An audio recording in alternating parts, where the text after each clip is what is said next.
Where are we now? Recession? Things getting worse? Ted's here to discuss it, starting right now.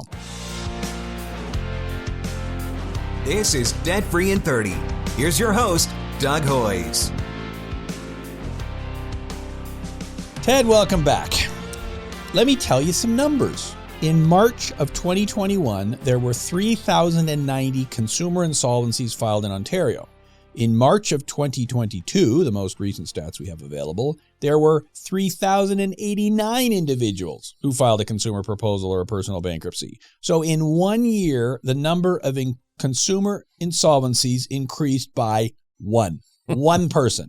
Can it be any more flat than that? Have you ever seen anything like that? Yeah.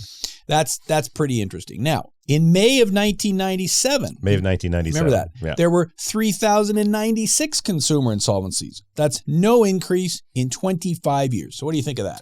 I think maybe you've been doing this too long. You're becoming one of those media guys that just cherry picks the stats that they want to make the point that they're trying to make. Exactly what I'm doing. And that's going back 25 years. I don't even remember 25. I don't remember 5 years ago. So. Well, and why did I go back to the month of May? Right. Well, because it cherry picks the stats and makes it look good. What I will do is I will put up on the screen the monthly Ontario consumer insolvencies going back to 1987. Which is probably as old as we got, right? That's when we started tracking it. You can't even get this data off the government's website anymore. So this is like secret data that only we have.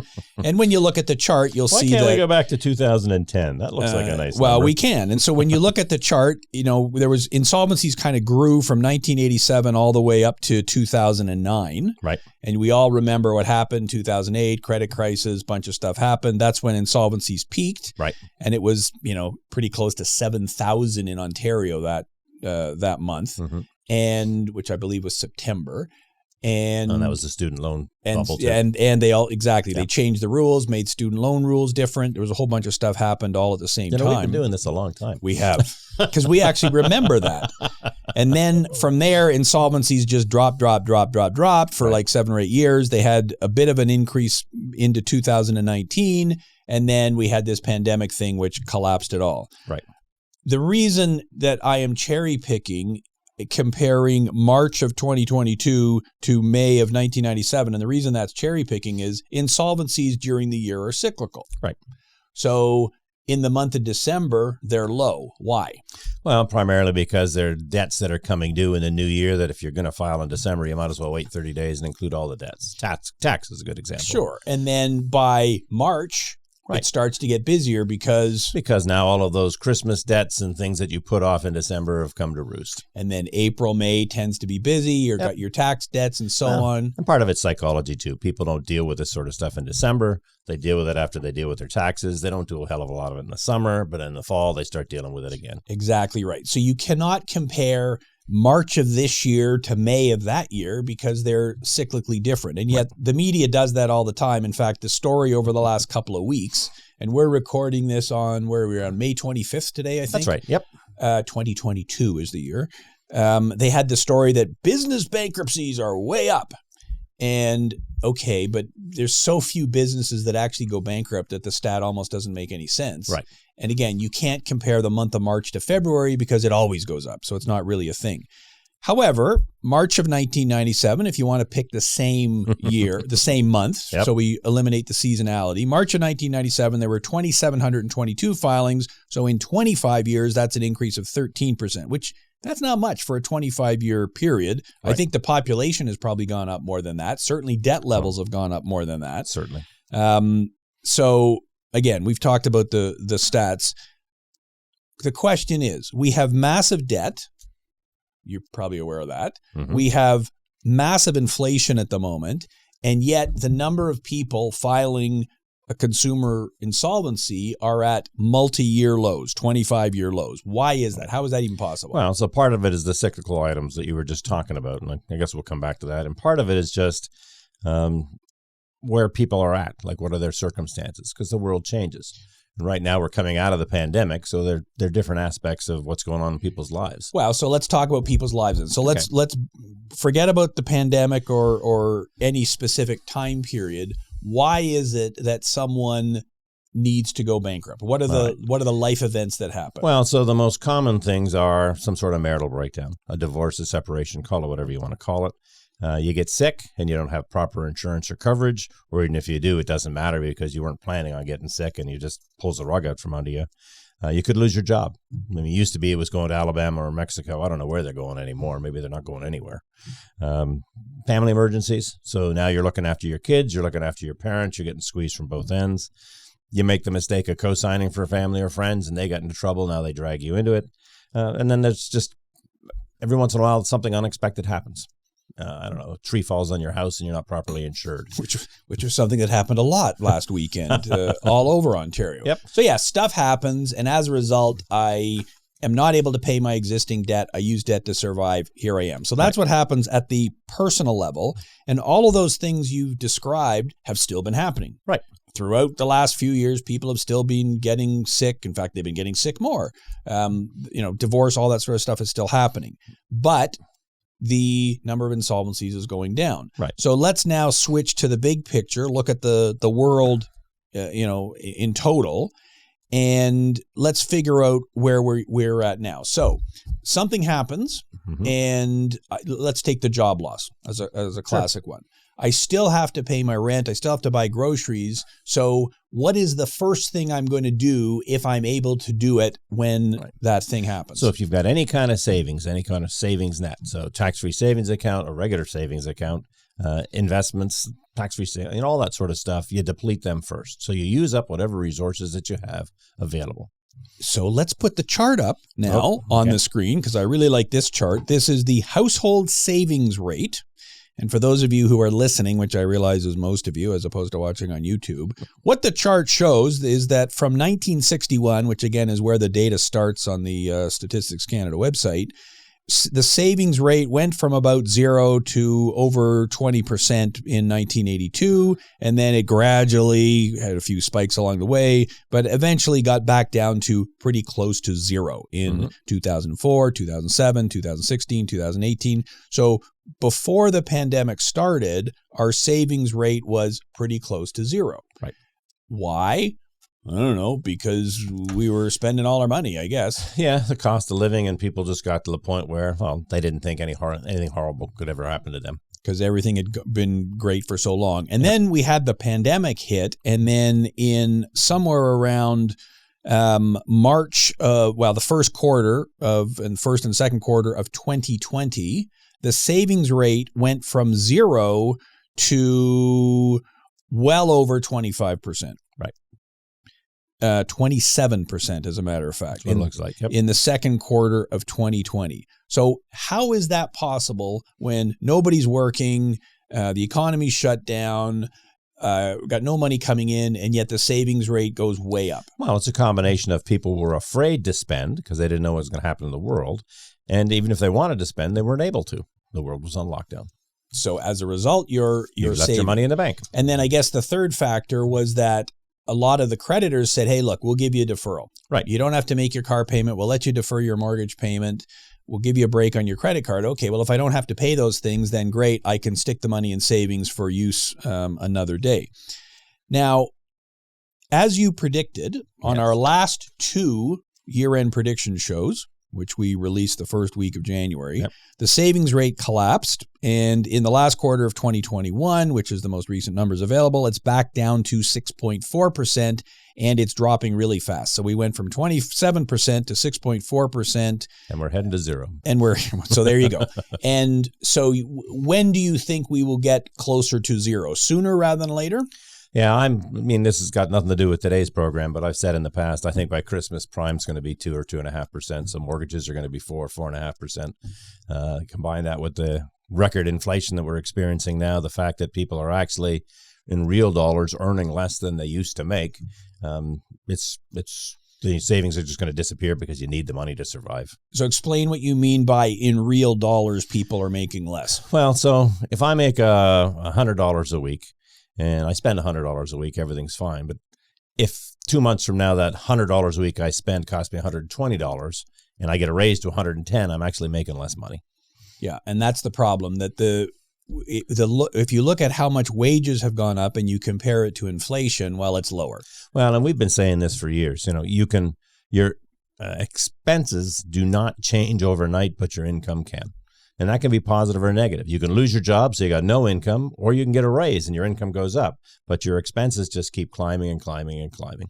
Well, and I guess, your expenses are changing overnight now, or certainly. Well, it certainly feels that way. Yeah, changing very quickly, and wages aren't keeping up with it. So if the inflation rate, pick whatever number you think is the actual real number, right? 6, 7, 8, 10%, and if your wages have gone up by 4% or 2%, well, then you've lost. You're losing money. So okay, I deplete my savings because I've got no choice. My expenses are going up. Right. And then once I've depleted my savings, well, then what do I do? So step 1 is use your savings. Step 2 is you increase your debt levels. And for lots of people that didn't have any kind of savings, they just started at step 2. It used to be the strategy was you'd make sure you had a line of credit that if things went bad, well, you could always you could use that to build it up because it's a lower interest rate. Now you haven't got any choice. You've used up any liquid cash assets, things that you could turn into cash to spend. You've got to start incurring debt. And when we look at the stats, and I do not have a chart for this, but credit card delinquencies are still very, very low. Yes. Low as they've been in years and years and years. So when you look at where we are at in the cycle, we haven't quite depleted all our savings yet. Right. But then the next step is I start using. Well, and some people they've figured out we've got to transition it, right? So while I've still got some savings, I start to increase the debt so I can make those debt payments so you don't have any delinquencies. Yeah, and I think it's really important to emphasize that these charts we put up on the screen are for the entire province, the entire country. Each human being is different. Well, and remember, there are basically 3 groups of people in Canada. They're the folks that are make money no matter what happens. They've got lots of money. They're in great shape. You got the folks that are living paycheck to paycheck, and then you got the third that are already in trouble. And so anytime something changes for the worse, it hits them the worst. Yeah, and so if we were to do a survey of everybody watching us today, or listening to us, because you said there are only 3 people watching. That's true, and this isn't live. There would be some people who go, well, yeah, I'm doing fine. My house has gone up in value, and recently it's come back down. Yeah. But it's still more than what it was worth a year ago or 2 years ago. And so I've got tons of equity there. That's really my savings. I'm fine. I could still get a HELOC if I needed to. No problem. There's other people who, I've got lots of money in the stock market. Sure, it's come down as well, but I'm still got lots of liquid wealth there. No problem. Right. But then you've got the other person who had no savings when the problem started. Right. And they're already maxed out on their credit cards. Those are the people who are calling us. Yeah. And the mistake people make is everyone assumes that last third, the people that had no savings, that are living paycheck to paycheck or worse, are all at the bottom levels of the economy. And that's not true. There are people that get into financial difficulty at every income level because there are people that just, for whatever reason, end up living beyond their means. Well, and it's math. Right. So if my rent is $2,000 a month and I bring in $2,000 a month, I'm going to have a problem. If my rent is $1,000 a month and I bring in $1,000 a month, I'm also going to have a problem. Right. And we've had lots of high income earners as clients over the years. Yep. But they're also spending more too. Correct. And so you've got a leased car, you've got a more expensive mortgage, whatever, and you get into trouble. So it's important not to project your own situation on everybody else's. Right. Because, you go on social media, which I know you don't because you're smart, but, why don't they just save more money? Why don't they get a job? Right. Why don't they do this? Well, because sometimes they can't. Yeah, they can't. It's pretty much as simple as that. Right. Now, you address this issue of inflation. Okay. So, we read in the paper that the inflation rate is 6% or 8% or whatever, but that's just a number. Put that into terms that a human being can understand. Okay. Well, I'm a bit of a gearhead. Yes, so are. Let's talk about gas prices. Before the pandemic, you're probably paying $1.25 a liter. The low point in the pandemic was about 85 cents a liter. And this morning driving in, it was $2.05 a liter for regular. And so if you were paying $1.25 a liter, spending $300 a month to put gas in your car before the pandemic started, at today's prices, you're now spending $550 to put that same amount of gas in your car. And so where did that $250 come from? That's my question. Where does that $250 come from? Well, let's talk about Joe Detter. When we do our study in the spring, that's basically an analysis of all of the clients we've had in the last year, their average income, how they spend money. I think we determined the average income was around $2,600. Yes. And out of that $2,600, after paying all their living expenses, most of our clients had about $200 a month left to service their debts. Well, if the fuel prices have now caused them to have to spend an extra $250 a month on gas, they're in the hole $50 already. We haven't talked about inflation on food or anything else. And that's how it hits the average person. Right. So it's not, 80 cents a liter that it's gone up. It's potentially, in your example, $250 a month. Right. And if gas has gone up by $250 a month, how much has your food bill gone up? Yeah, it hasn't been as bad as gas, but I mean, you buy more food. So yeah, exactly. It's an extra $200 or $300 as well. Yeah, it could easily be an extra couple $100 on food. And with food, obviously the substitution effect kicks in because, okay, instead of buying the brand name, I'll buy the off-label. Instead of buying a steak, I'll buy a hamburger. Yep. Although hamburger is wickedly expensive too. So, you gotta switch down. So if you've got $2,600 a month coming in, and again, this is our average client. Right. That's after tax income. Mm-hmm. That's what they actually get in their hands. That's what they've got to live on. That's what they got to live on. So all this other stuff doesn't mean anything. If you've only got $2,600 to spend a month, that's what you got to live on. Right. And it's pretty obvious why they become our clients. If they've got a couple of $100 a month to service their debt, but their average debt is $30,000, $40,000, $50,000, then their debt service costs are somewhere between $1,000 and $2,000 a month. Right. Well, it can't work. It's not sustainable. It's not sustainable. They come in to see us. But even if they had zero debt, okay, now I got to spend $250 extra bucks on gas and maybe another couple of $100 extra bucks on food. Yep. Well, so we'll continue with the example. Let's say you had zero debt when this started, and now because of inflation, the cost of food, cost of gas, you are $500 or $600 every month in the hole. And that's just based on the averages that we had. That means at the end of the year, you're $7,000 in the hole if nothing goes wrong. You don't have to fix the car. You don't have to buy tires. You're not buying clothes for the kids to go to school in the fall, any of that sort of stuff. Anything goes wrong, let's say now you're $10,000 in debt. Second year, you're $20,000 in debt. You can see where this is going. Well, and so where is this going then? So you're right. You start using debt to survive. At some point, you get to the point where it's too much. Right. You can't service it anymore. Which is when you're phoning Hoyes and Michalos 310 plan. Well, but before they call us, they do some other things. So you max out your credit cards and the bank won't give you a consolidation loan.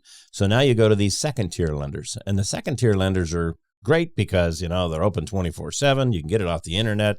You can do it in your pajamas. They make it very easy to borrow money, but it's very expensive money. And so you've maxed out your credit cards. Now you've gone to these second-tier lenders. Now you're at the point where, what the hell do I do? And it's, you probably tap into payday loans. And let's not talk about that Let's today. talk about payday loans. Ted's favorite topic. Then you end up calling us. I mean, at some point, it gets you realize that what you're doing isn't going to work, but everybody fights it. It's you use what you got, borrow as much as you can, borrow more than you can, and then deal with it. So when you look at the hierarchy, then you start with depleting your savings, which is where we are now. We can see that very clearly on the savings chart. Then you go to the most affordable type of debt. So if you own a house, well, then I'm going to refinance. Right. I'll get a low interest HELOC. I'll get a second mortgage, whatever. The second mortgage, if you go that route, ends up being more expensive than a first mortgage. So you're paying a little bit more. Yep. And then, okay, I'm going to get a line of credit at the bank if I qualify, slightly higher interest rate. Then I'm starting to not pay my credit cards in full every month. Then it's boom, the payday loans. Right. And those second tier lenders who are very aggressive at the moment. Oh, sure. Looking for people to borrow. But the interest rates on those kind of finance company loans, 40%. I mean, they can't legally go over 60. And if you're talking about payday loans, then it's 390%? Right, depending on how you do the math. Right. And so that, in your example, I get $10,000 worth of debt. Well, if I'm paying 30% interest on it. It's $3,000 a year. Yeah. So at the end of the year, that's $250 a month in interest. Yeah. So you're already in the hole because of inflation. Now you're short another $250 because of the interest on the debt. Yeah. So my gas was $250. The interest on my debt is $250. $100 more for food. Yeah. So all of a sudden I'm at $700 or $800 extra a month. And so it's just a spiral.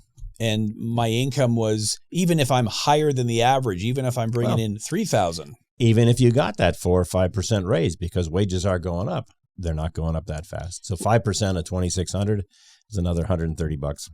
Yeah, and so you would need a 30, 40, 50% raise. A second job, basically. A second job. Which is what lots of people do. We are seeing tons of people. Yep. I spoke to a person this week who is working 2 full-time jobs. Right. And I said, how is that even possible? Well, one of my jobs, I work from home. Right. And my other job, it's an overnight type arrangement. So I'm able to sort of, do both. And I said, how long do you think you're going to be able to do that? Not very long. Right. But I've got all this debt. I've got, my kids are starting school. I got all these things I got to do. Right. And at some point, it's got to crack. Yep. It's just got to crack. So when do you think it's going to crack then? When are we going to finally see the insolvency rate increasing? So I still think the critical piece of this puzzle that's missing is Revenue Canada. The government employees are not back to work 5 days a week. They are working, but they're home most of the time. They're in one day to print. There's all sorts of issues with CRA being able to act the way they normally or used to act. And until they get back to the point where they're more aggressively collecting, and it's starting, we're not going to see a huge spike. Now, I still think no matter what happens, by the fall, just because of the interest rates alone and the mortgages renewing, people are going to be in a lot of trouble.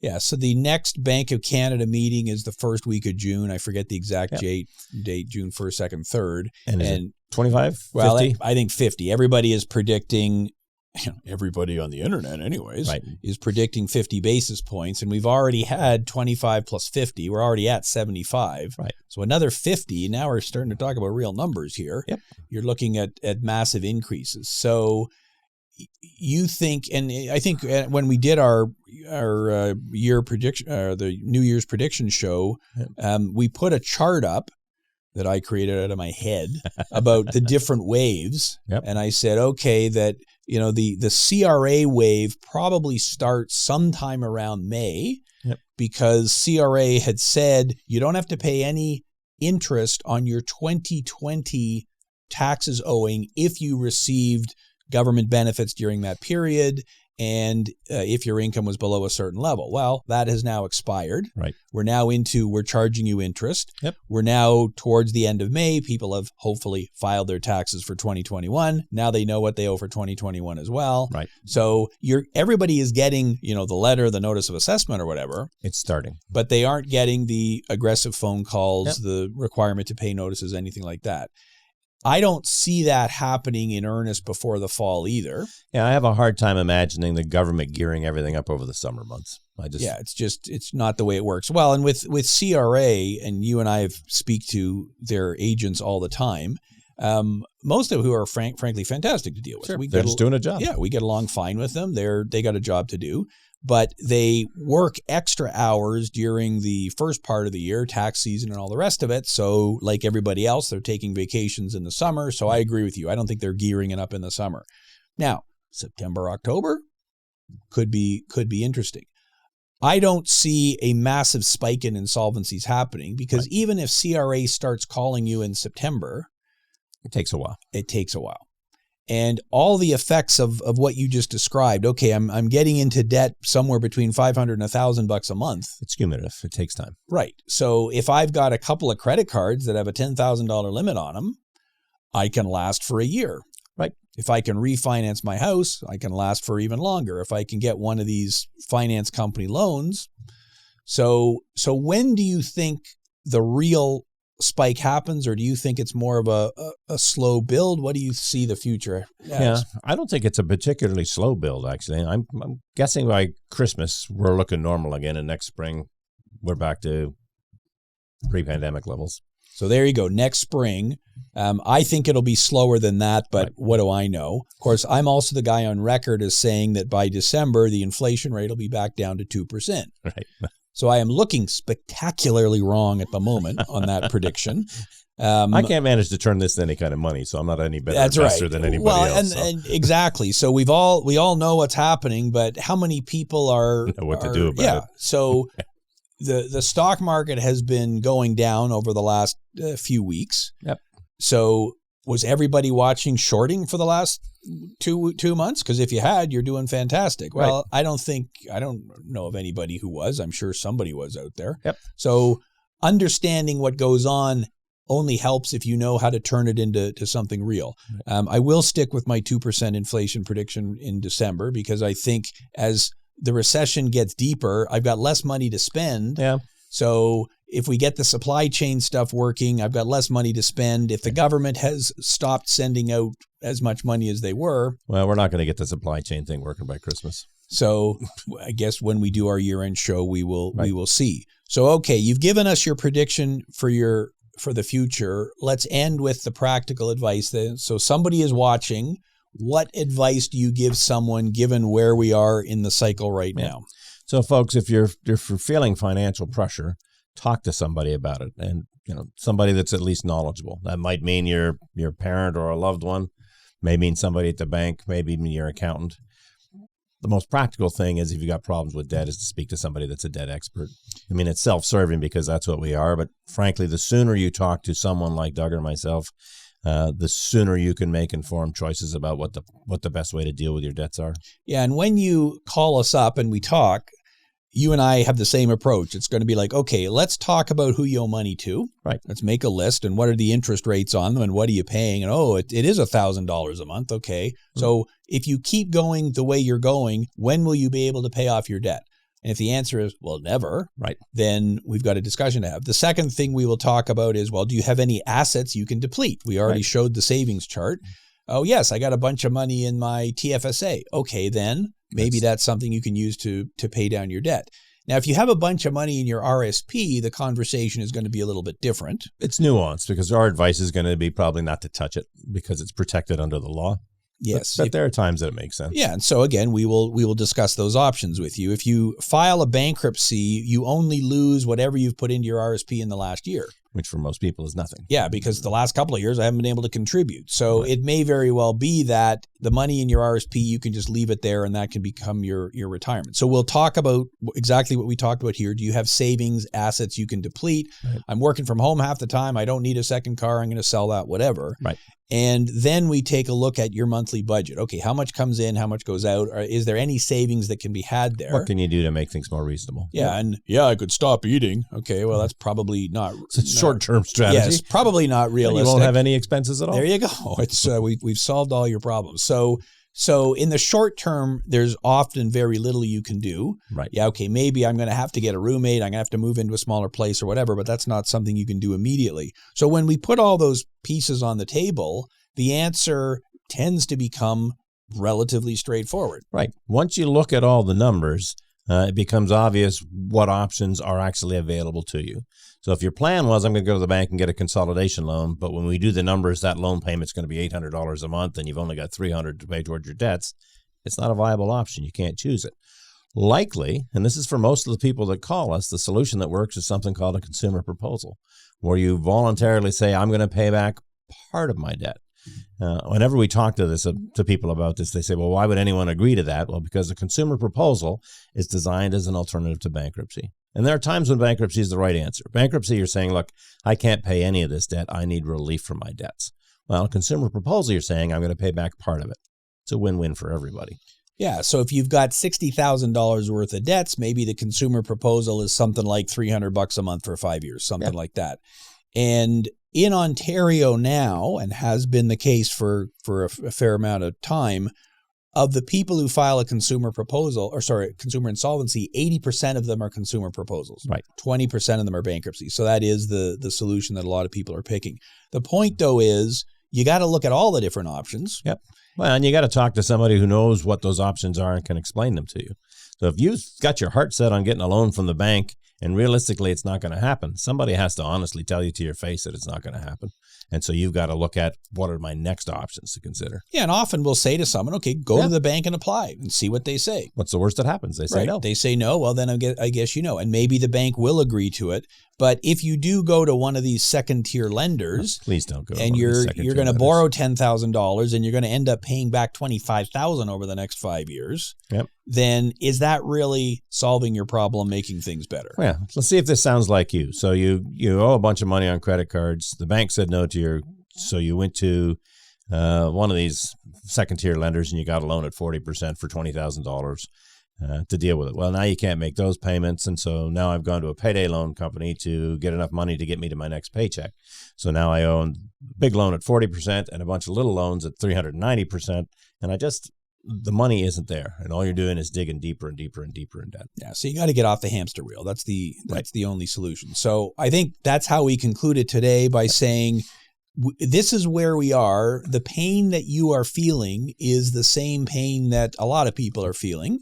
And when we're in a cycle where savings are going down, expenses are going up, it is what it is. Right. You don't control it. I don't control it. We don't control the economy. So you just got to respond to the way it is out there. That's right. So I think take stock of where you're at. If you can solve the problems on your own, fantastic. If not, speak to an expert, understand what your options are, because you might as well deal with them sooner rather than later, unless you think things are going to get markedly better, inflation's going to disappear and you're going to get a raise at work, then it's probably better to deal with them now. So there you go. That is where we are at now. And if we were to record this next, probably be a completely different situation because the world is moving so fast. I don't know about that. We will see. So that's where we're at now. We are in the we're in the reducing savings part of the cycle, and debt is certainly going to be on the increase. Snowball is rolling down the hill, folks. And it ain't a pretty sight in a lot of cases. Excellent, Ted. Thank you very much. That is our show for today. If you are watching on YouTube, hit all those buttons and likes and subscribes and notifications and whatnot. New podcast comes out every Saturday morning. For those of you listening on Apple Podcasts, Spotify, all the other podcasting apps, please subscribe. We appreciate it. Leave a comment. And that's where we are at. Until next week, thanks for listening. I'm Doug Hoyes. That was Debt Free in 30.